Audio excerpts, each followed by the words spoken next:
혼란의 시대, 두 사람의 만남. 춘추 전국시대는 혼란과 변혁의 시기였습니다. 여러 나라가 권력 다툼을 벌였고 백성들은 정치적 혼란 속에서 고통받았습니다. 이 혼란의 시대의 공자는 인간다운 삶과 도덕적 통치를 설파하며 육아 사상을 발전시켰습니다. 한편 양화는 현실 정치의 중심에서 권력을 쥐고 흔드는 실리주의적 정치가였습니다. 두 사람은 서로 다른 철학을 가졌지만 결국 만나게 되었습니다. 그 만남은 춘추시대의 복잡한 가치관 충돌을 상징하는 흥미로운 이야기로 전해집니다. 양화의 초청. 양화는 노나라의 유력한 대부였습니다. 그는 공자의 명성을 익히 들어 알고 있었고 그를 자신의 정치적 조언자로 삼고자 했습니다. 그러나 공자는 양화의 초청을 몇 차례 거절했습니다.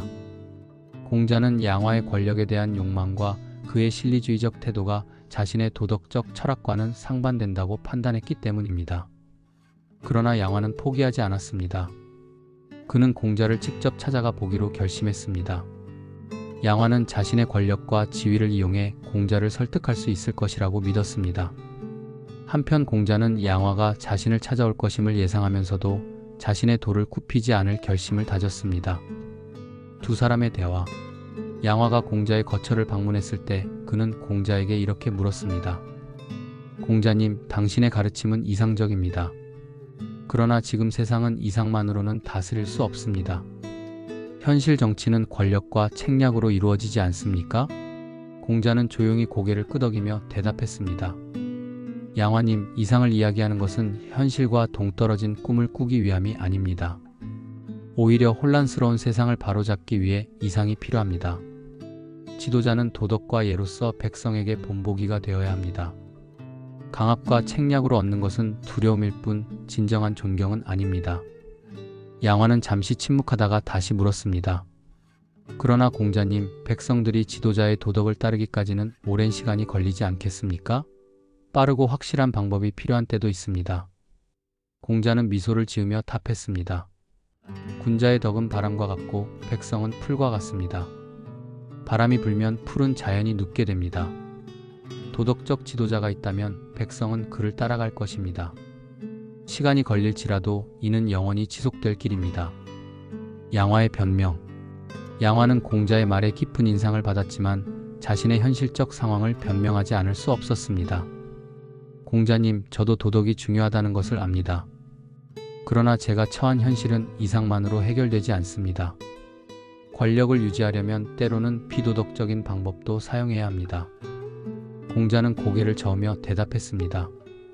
양화님, 권력을 유지하기 위해 도덕을 버린다면 그 권력은 당신을 배반할 것입니다. 권력은 사람들의 신뢰에서 비롯되는 것이지 억압에서 나오는 것이 아닙니다. 도덕적이지 않은 권력은 결국 무너지기 마련입니다. 양화는 공자의 말에 한동안 침묵했습니다. 그는 자신의 신념과 공자의 도덕적 이상 사이에서 깊은 갈등을 느꼈습니다. 그의 얼굴에는 복잡한 감정이 서려 있었고 그는 조심스럽게 물었습니다. 공자님, 그렇다면 당신은 지금까지 얼마나 많은 지도자들이 당신의 가르침을 받아들였다고 생각하십니까? 공자는 잠시 생각에 잠긴 뒤 조용히 답했습니다. 양화님, 도를 따르는 자는 적을지라도 그 가치는 변하지 않습니다. 도덕은 당장의 성공을 보장하지 않을지 모르지만 세월이 흐르면 그 빛은 세상을 비추게 될 것입니다. 공자의 제자들과의 이야기. 양화와의 대화를 마친 공자는 제자들과 함께 다시 길을 떠났습니다. 그날 저녁 제자 중 하나가 공자에게 물었습니다. 스승님, 양화님은 우리의 가르침에 마음이 동한 것 같았지만 결국 변하지 않았습니다. 그런 분들과의 대화가 과연 의미가 있을까요? 공자는 깊은 눈빛으로 제자를 바라보며 대답했습니다. 사람의 마음은 강과 같습니다. 작은 물줄기가 모여 큰 강을 이루고 강은 결국 바다로 흘러갑니다. 지금 그가 변하지 않았더라도 우리의 대화는 그의 마음에 작은 물줄기를 남겼을 것입니다. 언젠가 그 물줄기가 커져 변화를 가져올지도 모릅니다. 여운을 남기며 공자는 양화와의 만남을 통해 한 가지 분명한 사실을 깨달았습니다. 세상은 결코 단순하지 않으며 도덕을 설파하는 일에는 끊임없는 인내가 필요하다는 것입니다. 그는 제자들과 함께 다시 길을 떠나며 말했다고 전해집니다. 길은 멀고 험하다. 그러나 도를 아는 자라면 그 길을 멈추지 않는다.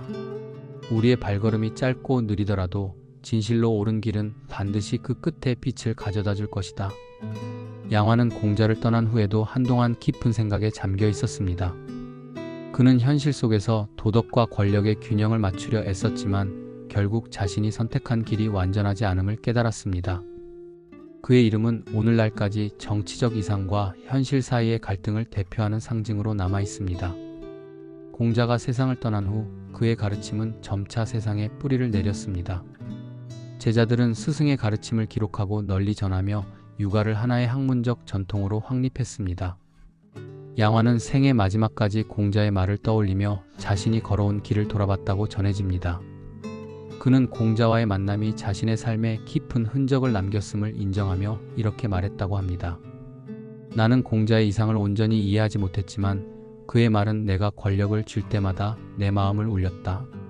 만약 더 일찍 그의 말을 따랐다면 내 삶은 달라졌을지도 모른다.